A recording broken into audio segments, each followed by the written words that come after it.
Buenos días a todos.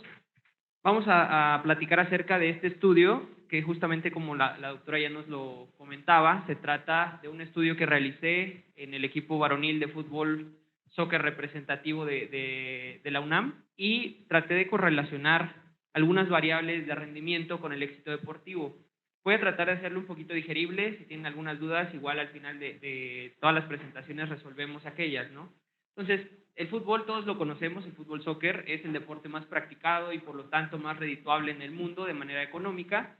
El nivel colegial del deporte, que es en el que nosotros nos desenvolvemos, representa el nivel más alto amateur posiblemente alcanzable. Entonces, cuando una persona no logra entrar al profesionalismo o está en vías de entrar al profesionalismo, al jugar a nivel amateur en el nivel más alto representa justamente el nivel colegial, ¿no? Vamos a ver que el equipo representativo varonil de fútbol pues se compone como todos los otros representativos a partir de estudiantes de la UNAM que se encuentren inscritos y que cumplan ciertas características con la carga académica, que yo creo que ustedes están un poco más familiarizados con esos requisitos, ¿no? Cumplen requisitos de carga académica, de estar inscritos en la UNAM, de llevar cierto promedio y algunos son elegibles para beca deportiva, ¿no? Vamos a ver que compiten en diferentes torneos, pero el más importante, por supuesto, es la Universidad Nacional. En esta universidad, pues los equipos representativos de diferentes escuelas se eliminan en diferentes etapas, iniciando desde una etapa local, la regional, por supuesto, hasta llegar a la nacional, donde se van eliminando hasta elegir al campeón de cada año, ¿no? Dentro de las habilidades que requiere un futbolista, vamos a ver que en el marco teórico tenemos variables relacionadas con el talento, como pueden ser divididas en tres diferentes campos. El primero es antropométrico, hablamos de altura, hablamos de peso, hablamos de las fuerzas y del somatotipo que presente cada uno de nuestros futbolistas. En cuanto a variables fisiológicas, estamos hablando de consumo máximo de oxígeno, del porcentaje de fibras musculares que tenga cada uno de nuestros futbolistas y por supuesto de los valores alcanzados de potencia anaeróbica. Las habilidades propias del deporte, hablando de fútbol, pues tenemos que son importantes, por ejemplo, el sprint, el salto vertical y la flexibilidad. Los valores que están viendo ustedes en cada uno de las variables representa el porcentaje o representa más bien el componente hereditario que tiene esa variable conforme a cada uno de estos componentes de rendimiento. Entonces, mientras más nos acerquemos al 1, quiere decir que el componente tiene más que ver con algo hereditario y menos con algo entrenable. Y así, por supuesto, tenemos una diferencia entre cada uno de ellos, ¿no? Entonces, si se acerca al 1, es más de nacimiento, no tanto de desarrollarlo, y si se aleja del 1, es, por supuesto, una habilidad desarrollable mediante el entrenamiento. Entonces, de manera rápida voy a definir algunos de los conceptos que tomé para el estudio. El primero es, por supuesto, el consumo máximo de oxígeno, que representa la máxima capacidad de oxígeno que el cuerpo puede absorber, transportar y consumir en un periodo de tiempo determinado. ¿Por qué nos sirve esto? Bueno, porque básicamente se han encontrado que existe una correlación entre más consumo de oxígeno tenga una persona, puede recorrer más distancias, al menos en el fútbol soccer y por supuesto en los deportes de carrera, ¿no? Es un factor de exclusión de acuerdo al nivel competitivo, eso es bien importante. No quiere decir que mientras más VO2 max tenga una persona, va a ser mucho más exitoso. Simplemente quiere decir que si no tienes un requerimiento mínimo de VO2 max, no puedes jugar en tal o cual nivel deportivo, ¿no? La potencia anaeróbica se refiere a la capacidad que tiene el atleta de realizar actividad física de alta duración, de alta intensidad y corta duración en el menor tiempo posible. Y por supuesto, lo basamos en el metabolismo energético anaeróbico. En el ramo fisiológico se considera que la representatividad de esta variable la vamos a obtener a través del salto vertical, es decir, medimos un salto y vemos cuántos centímetros se desplaza el atleta. La otra variable que van a ver ustedes representada en el estudio son las medidas antropométricas. Entonces hablamos de peso, hablamos de talla y la composición del peso, que es bien importante. ¿Cuánto de nuestro peso se compone de grasa? ¿Cuánto de nuestro peso se compone de músculo? Lo que están viendo ustedes, tanto a la izquierda como a la derecha, son relaciones que existen entre, por ejemplo, la gráfica de la izquierda es el salto vertical en centímetros, ustedes están viendo 30, 40, 50 y 60 centímetros, con el porcentaje de grasa corporal de cada uno de los atletas. Mientras menos grasa corporal tenga, es capaz de alcanzar más altura en el salto vertical. Y por supuesto, del lado derecho, en la parte del sprint, ustedes están viendo en el eje de las Y lo que son los segundos, entonces 3.5, 4, 4.5 segundos, etcétera. Y en el eje de las X, el porcentaje de grasa corporal. Entonces, la relación es exactamente la misma. Mientras menos grasa corporal tenga un atleta, va a poder desplazarse, va a poder realizar, perdón, la distancia en menos tiempo, es decir, es más rápido. El éxito deportivo, que es la otra variable relacionada en el estudio, ese es bien difícil de definir, porque si yo les pregunto a ustedes qué es el éxito deportivo, todos tenemos una definición diferente en la cabeza de éxito deportivo. Por supuesto que es lo mismo para el éxito individual. Entonces, en el éxito deportivo, en este estudio en específico, simplemente lo relacioné con dos equipos que tenemos en el representativo. Aquel que fue campeón en el 2019, ustedes también una foto ahí, fue campeón de la Universidad Nacional, y agarré otro equipo que en 2014 no logró pasar de la etapa regional. Entonces, el éxito deportivo en este estudio simplemente es que el de 2019 quedó campeón y el de 2014 no pasó ni siquiera de la etapa regional, ¿no? Ahora, ¿por qué elegí este estudio? El planteamiento del problema. ¿Cuál es el problema que tenemos aquí en México con el fútbol y, bueno, en diferentes deportes? Para empezar, que la selección y desarrollo de talentos son básicamente empíricas. Lo que hacemos, o bueno, lo que hacen los entrenadores es simplemente ponerlos a jugar y el que les llena el ojo, es un término futbolístico, es el que sigue avanzando a través de las siguientes etapas de profesionalismo, ¿no? Entonces, todo se basa a partir del empirismo o de la percepción que tienen los scouts o los selectores de talento. No existe un seguimiento médico deportivo adecuado, digamos, en la parte amateur. En la parte profesional es un poco menos el sesgo, pero aún así no estamos al nivel de, por ejemplo, Europa, hablando de fútbol. Entonces, si no lo tenemos en el máximo nivel en México, menos lo vamos a tener en el deporte colegial y mucho menos en más amateurs, ¿no? Entonces, existe ese vacío del seguimiento médico deportivo. Existen también perfiles morfofisiológicos ya descritos para otros deportes, es decir, sabemos nosotros cuál es el prototipo de un voleibolista, de un basquetbolista a nivel mundial, tiene que medir tanto, tiene que pesar tanto, tiene que saltar tanto, etcétera, etcétera. No lo tenemos en el fútbol.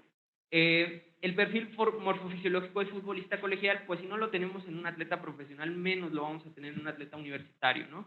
Y por supuesto, no tenemos una evaluación previa al éxito deportivo. El que un equipo sea capaz de publicar sus datos antes de llegar a alguna competencia es prácticamente imposible, pues por la parte competitiva justamente, ¿no? De no querer compartir la información con otros equipos y que esto, pues, al final de cuentas sea un detrimento en la competencia. Entonces, todos estos vacíos yo los busqué llenar a través de este estudio y vamos a ver que el objetivo principal del estudio es describir las variables morfofisiológicas, que son las que ya les definí hace ratito, por posición, es decir, portero, defensa, medio y delantero, de dos equipos representativos varoniles de fútbol soccer de la UNAM, de acuerdo con sus logros deportivos, que es el que quedó campeón y el que no logró clasificar de la etapa regional. Y explorar en busca de diferencias que pudieran explicar los mismos, es decir, a ver si el equipo que quedó campeón tiene más consumo de oxígeno, tiene más potencia, algo tiene que no tiene, pues evidentemente el que no quedó campeón, ¿no? Y bueno, en objetivos secundarios es establecer un perfil morfofisiológico del jugador de fútbol colegial y en caso de existir diferencias, es decir, que sí veamos que existe una diferencia entre las variables fisiológicas, ver cuáles son aquellas que pudieran explicarnos el logro deportivo, ¿no? El tipo de investigación realizada fue una investigación cuantitativa, observacional, no realicé ninguna intervención, simplemente medí y fue transversal, es decir, solo tomé a los equipos en un punto, no hice ningún seguimiento de ellos. Y por supuesto fue retrospectiva porque estamos hablando de 2019 y de 2014. Entonces, los equipos representativos aquí en la UNAM se van a evaluar a la Dirección de Medicina del Deporte, donde pasan a través de diferentes laboratorios y les medimos pues su talla, su peso, su composición corporal, pasan a una evaluación nutricional, una evaluación psicológica, después bajan a odontología, tienen una revisión en ese departamento y pasan a las mediciones de biomecánica y por último la parte de la ergometría, de la prueba de esfuerzo. Entonces, teniendo esas evaluaciones para ambos equipos, yo tomé la de 2014 y la de 2019 y tomé las variables que ya les describí anteriormente. Comparé contra el éxito deportivo a través de todo lo que ustedes están viendo aquí, que son los métodos que utilizamos para realizar dichas mediciones en la Dirección de Medicina del Deporte. Este es el laboratorio de antropometría, donde del lado izquierdo pues ustedes van a ver las técnicas que utilizamos, que son básicamente las que las normas internacionales o los protocolos internacionales nos marcan, y van a ver que en la dirección de antropometría, perdón, en el laboratorio de antropometría, nosotros les medimos la talla, les medimos el peso, y la composición corporal a través de plicometría, ¿no? Entonces, eso nos va a dar los datos que les acabo de mencionar y después pasan a un laboratorio de biomecánica, que ustedes están viendo ahí la foto, donde realizan la prueba de salto vertical, que era como nosotros evaluamos la potencia anaeróbica, la que les había descrito.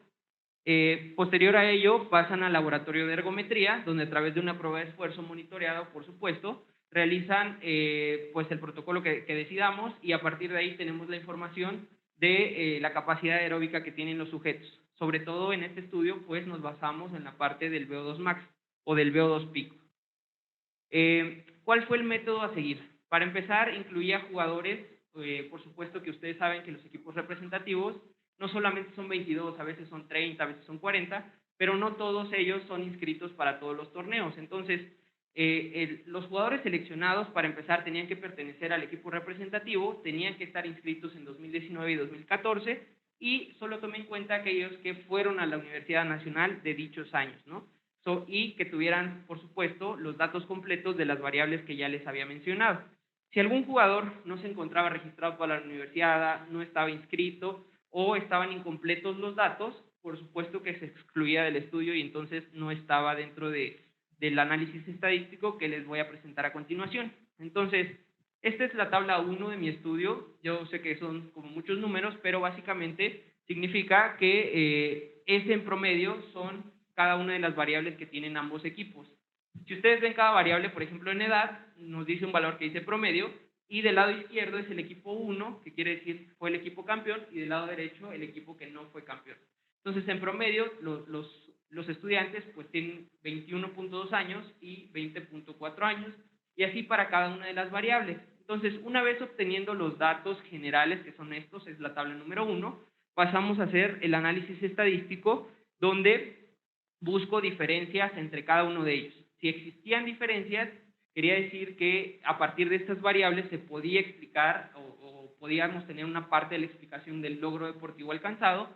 Sin embargo, para que esto fuera significativo, donde dice P, tenía que salir menos de 0.05. Si sale mayor de ese valor, quiere decir que ambos grupos no muestran una diferencia.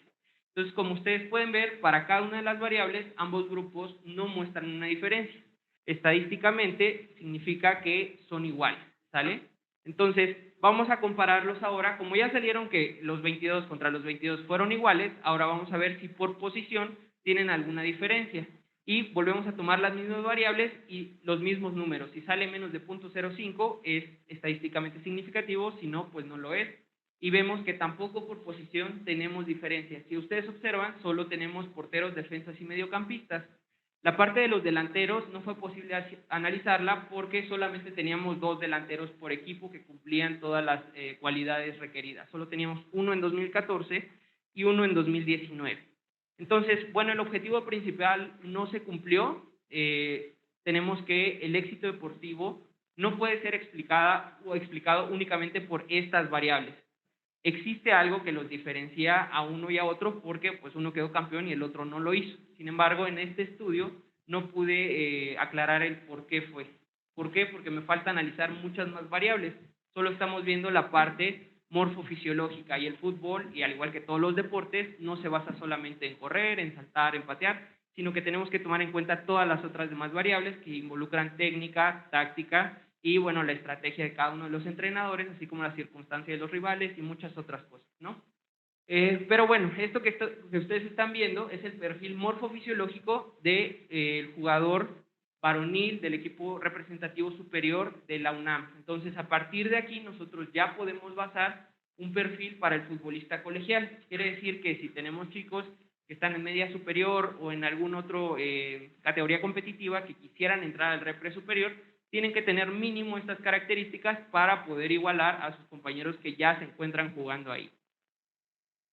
En la discusión comparé las variables que obtuvimos con algunos otros equipos que se encuentran publicados dentro de los sistemas de bases de datos.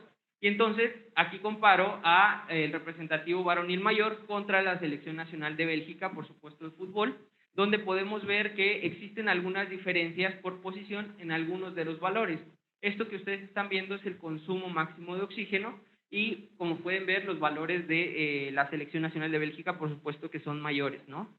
Pero bueno, entonces no se me hace justo como compararlos con una selección que ya es un nivel elite, y vamos a compararlos primero contra su misma categoría competitiva, que es la columna de en medio. Son futbolistas de tercera división de la Liga NCAA en Estados Unidos, y muy importante, se encuentran en un periodo competitivo de pretemporada. Entonces, no todos los datos que ellos tomaron los tenemos nosotros en nuestro estudio y viceversa, porque por ejemplo nosotros sí medimos la parte de masa muscular, cosa que ellos no tienen. Entonces, si ustedes ven, por ejemplo, únicamente en la variable de grasa corporal, el futbolista promedio de la UNAM tiene 10.9% de grasa corporal, y el futbolista promedio de tercera división de Estados Unidos tiene 5.6%, casi la mitad, ¿no? Entonces, sí existen diferencias entre cada uno de ellos en algunas de las variables, por supuesto no en todas.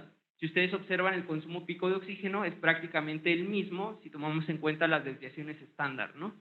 Y bueno, del lado derecho, en la columna derecha que ustedes ven hasta allá, lo que observan son las variables medidas también en la Dirección de Medicina del Deporte, pero los futbolistas de la Selección Nacional de México previo a ir al Mundial de 2010. Entonces, ahí podemos igual ver que el valor promedio de consumo de oxígeno son 10 mililitros más comparados contra pues nuestro representativo varonil, ¿no? Y así cada una de las variables podemos nosotros observar algunas diferencias o algunas que pues no tienen, ¿no?